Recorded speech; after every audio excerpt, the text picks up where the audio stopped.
Ուրեմն ինչպես ենթադրվում էր, ընտրություններից հետո Հայաստան ժամանած առաջին պաշտոնյան դա ադրբեջանցի էր, տվյալ դեպքում Ալիևի օգնական Հաջիևը, եւ խնդրում եմ ուշադրություն, ընտրությունների արդյունքները պաշտոնապես չհրապարակված, Հայաստանը ժամանում Ալիևի օգնականը եւ Դիլիջանում հանդիպում Արցախում ծնված մեծացած անվտանգության քարտուղարի հետ եւ պաշտոնական հայտարարություն են տարածում, որ քննարկել են խաղաղության պայմանագիրը։ Հիշեցնում եմ, ընտրությունների արդյունքները դեռ պաշտոնապես չհրապարակված։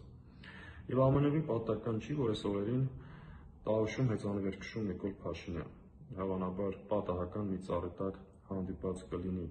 Հաջիևի հետ, եւ այստեղ խնդիրը հետեւյալն է. ինչ են քննարկել եւ ինչ են պայմանավորվել։ Փաստը հետեւյալն է, որ այդ հանդիպումներից հետո Փաշինյանը հանդես է եկել 3 հայտարարություն, եւ այդ հայտարարությունների բովանդակությունը հետեւյալն էր. բռնելու եմ ընդդիմադիր քաղաքական ուժերին, բանտ եմ նստեցնելու, ունեզրկելու եմ, բոլորին շարքից դուրս եմ հանելու, ոչնչացնելու։ Սա ըստ էության Ալիևի առջև ստազնած խոստում էր։ Իրականում ինչ է տեղի ունեցել։ Հավանաբար Փաշինյանը Ալիևից ժամանակ է խնդրել, որ այս պահին ի վիճակի չէ իրականացնել խոստումները ամբողջ ծավալով եւ ժամանակ է խնդրել, որպեսզի ընդդիմադիր ուժերին, ազգային ուժերին ձերբակալի, բանտ նստեցնի, շարքից դուրս բերի, որ կարողանա այդ իր տված խոստումները կատարել։ Իհարկե իր մուրազը եւ երազանքը ու տված խոստումները,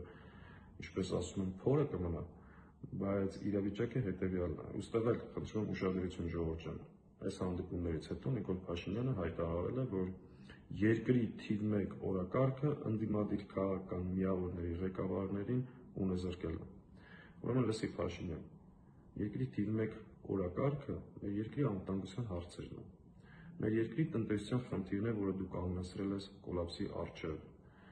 Երկրի թիվ 1 խնդիրը քո կեղծած ընտրություններն են, այլ ոչ թե ընդդիմադիր քաղաքական գործիչներին ձերբակալելը։ Դու ավելի լավ կլինի այդ հանդիպումից հետո ասես ինչ ես պայմանավորվել Ալիևի հետ։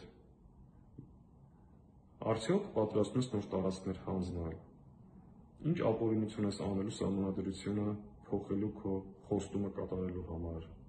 Անկլավները երբ ես պատրաստվում հանձնել, այսպես ասած, անկլավները, քո խոստացած։ Հետևաբար պատասխանի այս հարցերին։ Մեր երկրի թիվ 1 օրակարգը դրանք են, այլ ոչ թե մարդկանց ձերբակալելու։